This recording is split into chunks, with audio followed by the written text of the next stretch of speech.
Neste momento, convidamos o Dr. Luiz Coutinho, presidente da CAA Bahia, representando todas as caixas de assistência do Brasil. Senhor presidente Henrique Clay, em nome de quem saúdo toda a advocacia sergipana, uma alegria o convite de poder participar deste ato em defesa do direito de defesa. Meu querido presidente Homero Junger Mafra, com o nome do poeta, e faço minhas as palavras de Clodoaldo, da dificuldade de poder falar depois do seu vibrante discurso, daí porque já me comprometo com todos que serei breve, até porque eu vi há poucos dias do presidente Lamarck que o discurso breve é o discurso bom, e se ele for breve não precisa nem ser bom, porque vai ser aplaudido. E em nome de Homero, saúdo todos os presidentes de seccional, também o meu amigo Inácio Krause, em nome de quem saúdo todos os amigos advogados sergipanos, pessoa queridíssima, ex-presidente da Caixa de Assistência. Dr. Aurélio Belém, advogado criminalista, em nome de quem saúdo os advogados criminalistas tão sofridos no nosso país. E não deve ser diferente na nossa Sergipe. Vejo aqui também a representante da Abacrim, da qual eu também faço parte no meu estado, já fui vice-presidente. Senhora deputada Ana Lúcia, em nome de quem saúdo todos os deputados e o Poder Legislativo Estadual. Minha colega doutora Maria da Purificação, doutor Sandro, em nome de quem saúdo a diretoria da seccional de Sergipe. Dr. Clodoaldo Andrade Júnior, conselheiro federal, hoje secretário da Comissão de Direitos e Prerrogativas, qual também já fiz parte como advogado criminalista, e sei do seu trabalho, Clodoaldo, na defesa das prerrogativas por todo esse país, e vejo lá Charles, vejo nosso companheiro Jarbas, também lutando bravamente por esse país no respeito das nossas prerrogativas.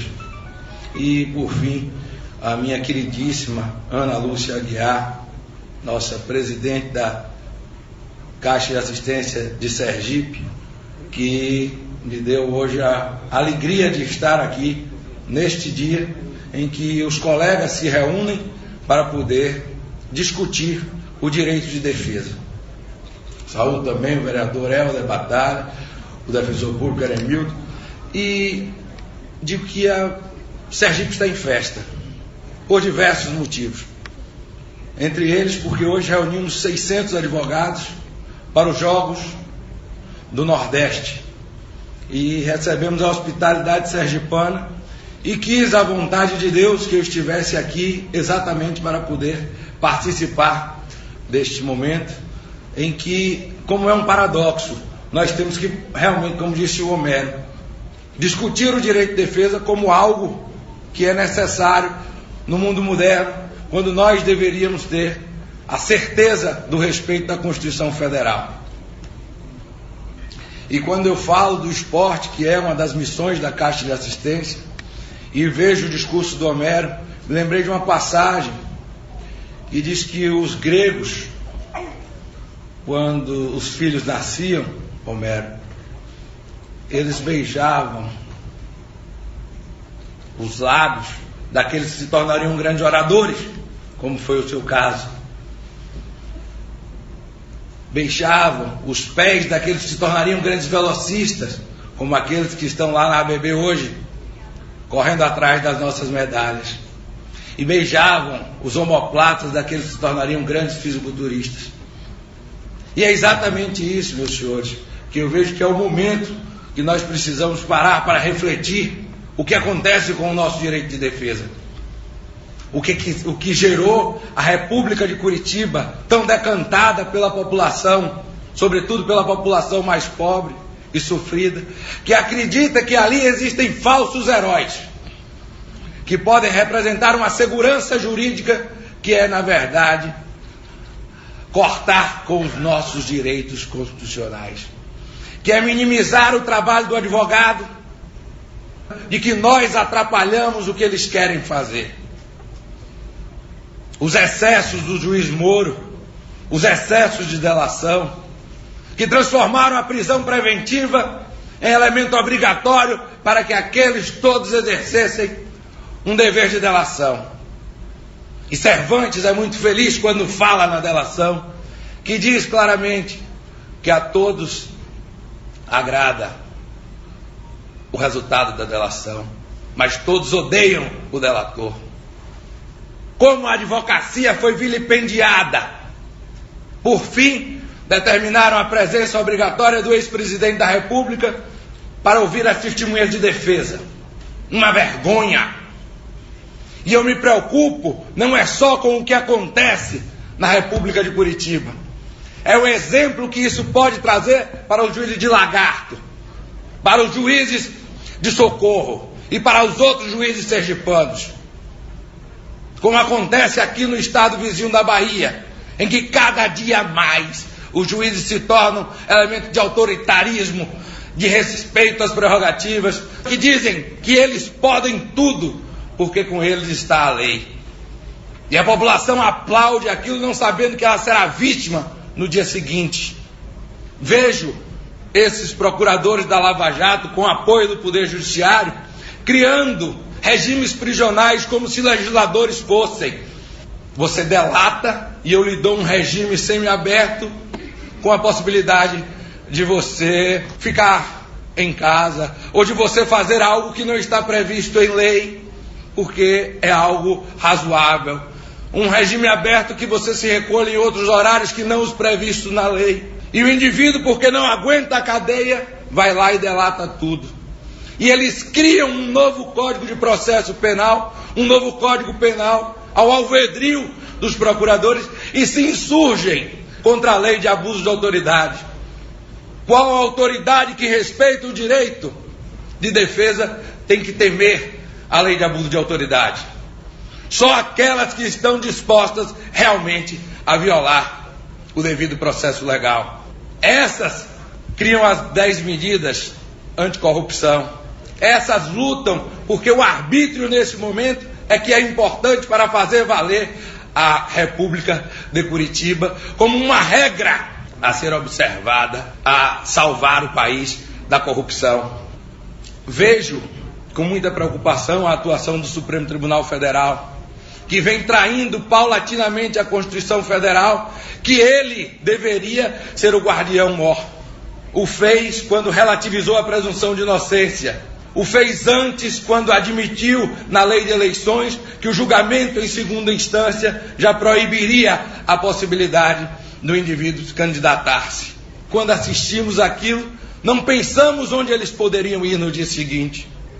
E o que me preocupa, Henrique Clay, o que me preocupa, Clodoaldo, é o que eles possam querer fazer agora com a advocacia, com nós advogados. E aí trago como exemplo aquela situação do ex-presidente Francisco Fayad, que teve a sua prisão decretada ao argumento de que os advogados criminalistas têm conhecimento de fatos que poderão ser manipulados para atrapalhar a instrução criminal. Que argumento canalha, que argumento ridículo, que argumento que desbanca a advocacia. Se os indivíduos não puderem se consultar com os seus advogados, se os indivíduos não puderem ter a privacidade das suas conversas com seus advogados, como poderão eles ter a garantia de serem defendidos sob o plano de uma ampla defesa e de um devido processo legal? E já começa a surgir uma tese de que o julgamento pelo júri, por ser um órgão colegiado com soberania de vereditos, também já autoriza o cumprimento da pena. E fico me perguntando, vão acabar com os recursos? E vamos viver de quê, nós advogados? A possibilidade de confirmação ou de reforma das decisões é o único grau de jurisdição? Se fala no fim do foro privilegiado, acho razoável. Mas ao final de tudo se quer que ninguém mais tenha direito de recorrer de nenhuma decisão.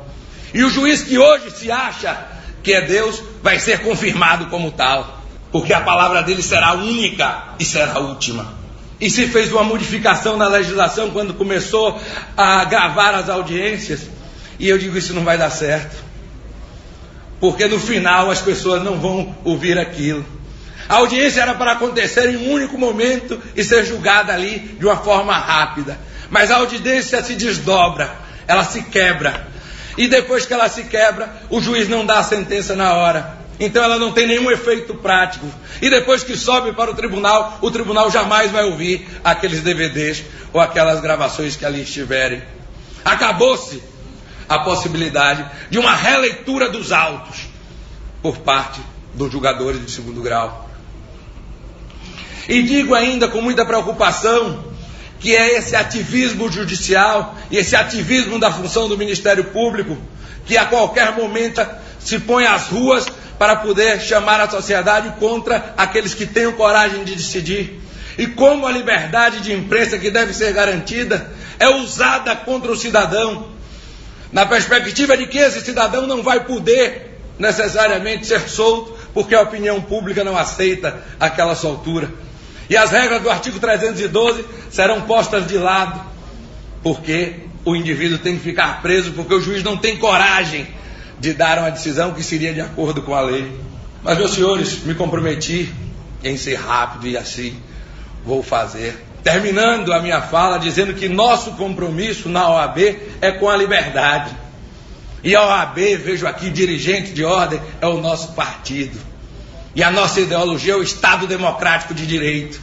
E daí a minha alegria de estar nesta casa, no dia que nós recebemos os Jogos de Verão dos advogados brasileiros, com a satisfação de poder externar ao povo sergipano, aos advogados sergipanos, a minha resignação com isso que estão fazendo com o direito de defesa.